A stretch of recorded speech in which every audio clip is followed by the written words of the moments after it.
તો મિત્રો, ઉનાળાની ગરમી, ખેતરો બધા ખાલી પડ્યા છે. ઘણાને એમ લાગે કે આ તો આરામનો સમય છે. પણ ના, આજ તો સાચો સમય છે આવતા પાકનો મજબૂત પાયો નાખવાનો. એક સુવર્ણ તક છે આ. હવે જુઓ, ઉનાળામાં ખાલી ખેતર જોઈને કેવો આમ શાંતિનો અનુભવ થાય, ખરું ને? પણ ક્યારેય વિચાર્યું છે કે આ શાંતિની પાછળ કોઈ ખતરો પણ છુપાયેલો હોઈ શકે?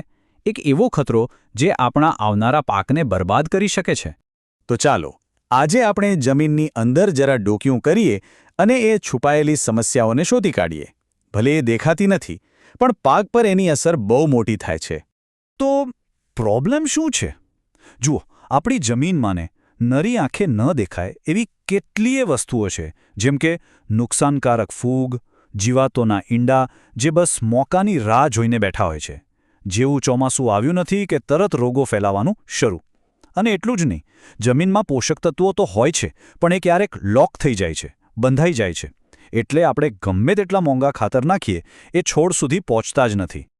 તો હવે સવાલ એ થાય કે આ બધી સમસ્યાઓનો કોઈ સસ્તો અને સરળ ઉપાય છે?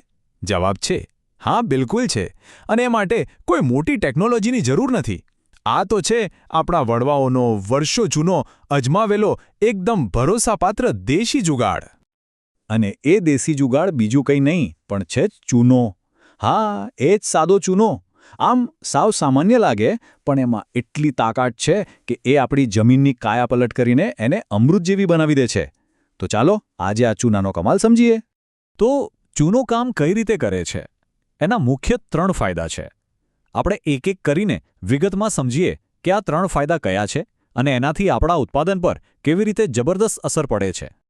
અને હા, આ 3 ફાયદા યાદ રાખવા બિલકુલ સહેલા છે.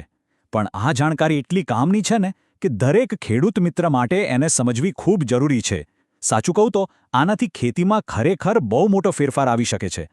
તો આ છે ચૂનાની ત્રિવિધ શક્તિ. પહેલું, જમીનનું શુદ્ધિકરણ. બીજું, ખાતરના ખર્ચમાં બચત. અને ત્રીજું, કેલ્શિયમનો ભરપૂર ડોઝ. ચાલો હવે એક પછી એક આ ત્રણેય મુદ્દાને બરાબર સમજીએ.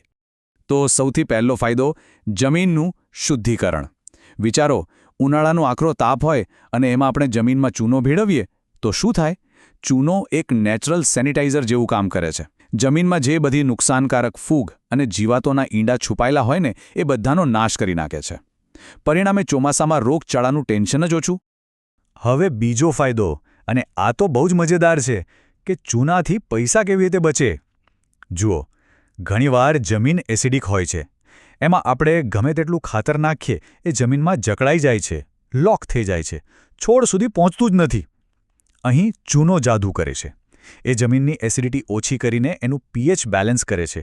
એટલે કે ખાતર અનલોક થઈ જાય છે અને છોડ એને આરામથી લઈ શકે છે.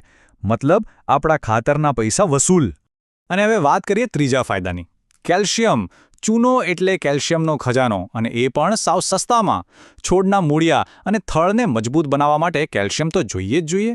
મજબૂત પાયો હશે તો જ ને મજબૂત પાક મળશે. બસ ચૂનો એ જ કામ કરે છે. તો ફાયદા તો આપણે જાણી લીધા, પણ હવે સૌથી અગત્યની વાત, કે આને વાપરવાની સાચી રીત કઈ છે? કારણ કે ગમે તેટલા ફાયદા હોય, જો રીત ખોટી હોય તો બધું નકામું. તો ચાલો એ પણ સમજી લઈએ. પ્રોસેસ એકદમ સિમ્પલ છે. ખાલી 3 સ્ટેપ યાદ રાખવાના છે. સ્ટેપ 1, સૌથી પહેલાં ખેતરમાં ઊંડી ખેડ કરી નાખો. સ્ટેપ 2, પછી 1 વીઘા દીઠ લગભગ 20થી 25 કિલો ચૂનાનો પાવડર જમીનમાં બરાબર મિક્સ કરી દો. અને સ્ટેપ 3, અમુક ખાસ સાવધાનીઓ છે, એનું ધ્યાન રાખવું પડશે. અને આ સાવધાનીઓમાં સૌથી પહેલી અને સૌથી મહત્વની વાત, ચૂનો વાપરતા પહેલાં મહેરબાની કરીને પોતાની જમીનનું પૃથ્થકરણ કરાવી લેજો. જમીન ચેક કરાવવી ફરજિયાત છે. જો જમીન પહેલેથી જ ક્ષારીય કે ભાસ્મિક હોય તો ભૂલથી પણ ચૂનો નાખતા નહીં. યાદ રાખજો, આ ઉપાય ફક્ત ને ફક્ત એસિડિક જમીન માટે જ વરદાન છે. હવે બીજી એક બહુ જ અગત્યની સાવધાની, ચૂનો નાખ્યા પછી તરત જ ક્યારેય યુરિયા ખાતર નથી નાખવાનું. કેમ? કારણ કે બંને ભેગા થાય તો કેમિકલ રિએક્શન થાય અને એમોનિયા ગેસ બનીને ઉડી જાય, એટલે કે આપણો નાઇટ્રોજન વેડફાઈ જાય. હા, બીજા ખાતરો વાપરી શકાય, પણ થોડો સમય જવા દઈને. તો બસ આટલું જ છે. ઉનાળામાં કરેલી આ નાનકડી મહેનત અને આ નાનકડું રોકાણ એ આવનારા પાકની સફળતાનો એક મોટો પાયો બની શકે છે. આ ખાલી જમીનની ટ્રીટમેન્ટ નથી દોસ્તો, આ તો આવનારી સિઝનમાં સારા પાક લેવાની તૈયારી છે. તો આ બધાનું ફળ શું મળશે? સિમ્પલ છે, એકદમ સ્વસ્થ, ચોખ્ખી અને જીવંત જમીન. એવી જમીન કે જેમાં પાક પણ મજબૂત ઉગે, રોગો સામે ટકી શકે. અને જ્યારે આ બધું ભેગું થાય ત્યારે પરિણામ શું આવે? ધીંગું ઉત્પાદન. બસ એ જ તો આપણને જોઈએ છે. આપણા ખેડૂત ભાઈઓ માટે જમીન એ જ એમનું સાચું સોનું છે, ખરું ને? તો હવે છેલ્લો સવાલ કે શું આવનારી સિઝનમાં આપણી આ જમીનરૂપી સોનાને ચમકાવવા માટે આપણે તૈયાર છીએ?